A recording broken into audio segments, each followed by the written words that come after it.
nous allons partager une vérité biblique qui est depuis longtemps cachée par la grâce de Dieu. Dieu nous a bénis afin que nous puissions comprendre quelque chose. En ce qui concerne la prophétie, nous devons comprendre que la prophétie vient servir dans une utilité qui est édifier l'Église. C'est ça le but de la prophétie, c'est édifier l'Église. La prophétie n'a pas autre chose. Et même si la prophétie peut parler de la destinée d'une personne, même si la prophétie peut parler d'une bénédiction quelconque, ça concourt toujours à notre salut. Parce que si la prophétie ne nous amène pas à Dieu, mais la prophétie nous sépare de Dieu, cette prophétie n'est pas la prophétie qui vient de la bouche de Dieu. C'est ça ce qui se passe dans le domaine de la prophétie, parce qu'elle sert à édifier l'Église. Prenons l'exemple en ce que Dieu, quand Saïl, fils de Kis, cherchait les ânesse qui firent égarés, et il se rendit avec son serviteur, il se rendit chez le prophète autrefois appelé voyant, prophète Samuel. Et Samuel n'avait pas seulement parlé en ce qui concernait les ânesses qui avaient été perdues, mais leur annonçant que Saïl va devenir roi. Il annonça à Saïl seul que Saïl deviendra roi d'Israël. Cela amène maman le projet de Dieu, la volonté de Dieu. C'est une destinée, la destinée d'un peuple. Mais imaginez que tu tombes à l'église et Dieu t'annonce par la bouche d'un prophète de l'église que je suis avec toi, ou ne crains rien. C'est une prophétie aussi. Ça vient pour te rassurer que Dieu est avec toi. Ça vient pour te donner la force. Parce que dans ce cas-là, ça peut être qu'une personne passe par des épreuves. C'est par là que Dieu vient pour rassurer par la bouche de son serviteur qu'il est là. Dieu peut annoncer qu'il est là. Mais si la prophétie vient annoncer parfois des choses habituelles de la vie d'une personne, des choses où tu connais déjà, que tu as un mari et vous êtes dans le processus du mariage, et Dieu vient de t'annoncer que tu vas te marier. Et Dieu sait très bien que tu es déjà dans un processus du mariage. Est différent du cas d'une personne, d'une femme ou d'un homme qui manque de femme, ou bien d'une femme qui manque de mari. C'est ça. Maintenant, Dieu ne vient pas nous annoncer dans la plupart des cas des choses que nous connaissons déjà. Parce que si la prophétie sert à édifier l'Église, Dieu vient nous annoncer dans la plupart des cas des choses cachées. Des choses cachées, c'est pourquoi à chaque fois, même un roi David, pour aller en guerre, il demandait la volonté de Dieu auprès des prophètes. C'est ça, il vient demander la volonté de Dieu. Mais imaginez que tu t'en vas à l'église, Dieu t'annonce par la bouche d'un prophète les noms de tes ancêtres. Il t'annonce encore les noms de tes parents. Il t'annonce encore, on te dit ton propre nom. On donne l'adresse de la maison où tu habites. Et après cela aussi, on donne le numéro de ton téléphone. On donne aussi parfois ton compte bancaire.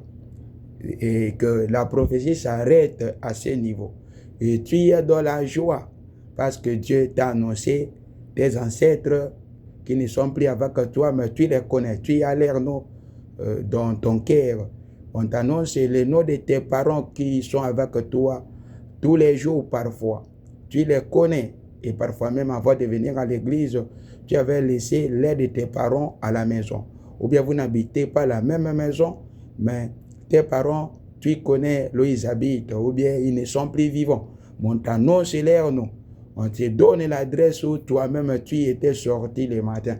On donne le numéro de ton compte bancaire que tu as parfois dans ta porte-monnaie, ou bien qui est resté à la maison.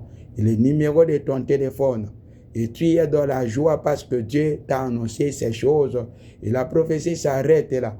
Et ce sont des choses qui se passent dans nos jours. Et nous sommes tellement heureux en ce que nous parle des lieux où nous habitons. Et si c'est Dieu qui nous dit ces choses, qui nous annonce de telles choses, est-ce que Dieu, sa volonté est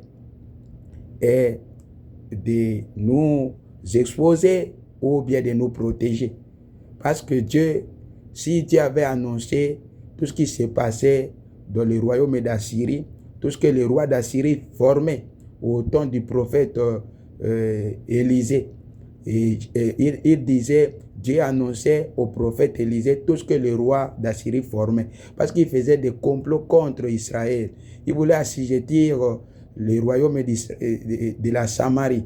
Et c'est par là que le prophète avait eu la connaissance de tout ce que ce roi formait dans son cœur. Et le roi d'Assyrie avait été étonné de ce que le prophète, tout ce que lui faisait arrivait aux oreilles du roi d'Israël. Et c'est par là qu'on s'est renseigné. Le roi s'est renseigné, on lui a dit la vérité, qu'il y a un prophète à la Samarie qui connaît tout ce que le roi d'Assyrie forme comme projet contre Israël. Maintenant, si Dieu prend ton numéro de téléphone, prend ton adresse, il prend le nom de ta famille, il prend tout, ton compte bancaire, il vient, il met cela au grand jour devant toutes les personnes. Nous suivons à la télévision, nous suivons sur YouTube, nous suivons sur Facebook, sur Internet. Il met tout cela. Est-ce que Dieu veut exposer votre vie? Parce que si Dieu donne le numéro bancaire, cela veut dire que là, c'est dans le but qu'on puisse, les hackers puissent entrer dans ton compte bancaire. Et si c'est le numéro de téléphone, si Dieu donne ton compte bancaire, cela veut dire que ton compte bancaire aura des problèmes. On peut voler votre argent. On peut voler votre argent. Et si Dieu donne ton numéro de téléphone, on va te contacter par des criminels, par toutes sortes de personnes qui peuvent te chercher pour te faire du mal. Si Dieu donne ton adresse, des criminels peuvent venir pendant la nuit te braquer.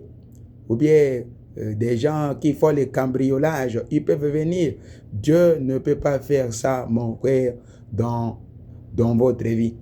Dieu ne peut pas faire ça, ma sœur, dans votre vie. Dieu veut vous protéger. Dieu veut vous garder. Mais l'esprit de la rébellion, l'esprit du diable qui travaille dans les faux prophètes, travaille avec ces prophètes dans le but de prendre vos informations et de les amener chez les faux prophètes afin qu'ils puissent parler des choses que vous avez déjà connaissance, comme le numéro de votre téléphone, comme ton compte, ton numéro bancaire, comme ton adresse, ton nom, pour qu'on puisse avoir toutes les informations. Ça, c'est l'esprit de l'indiscrétion. Gloire à Dieu. Merci. Merci Seigneur. C'est l'esprit de l'indiscrétion. Ce n'est pas seulement pour t'exposer, mais c'est l'esprit de l'indiscrétion.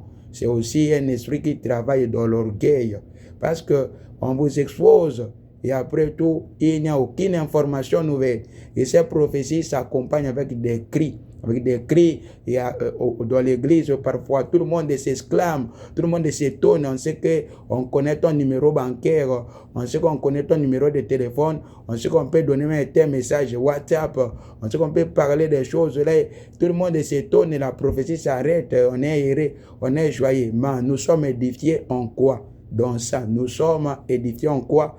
Et quel rapport y a-t-il avec de tels types de prophéties, avec notre salut? Est-ce que ça nous conduit à Dieu? Le numéro de téléphone, ça te conduit au Seigneur Jésus-Christ?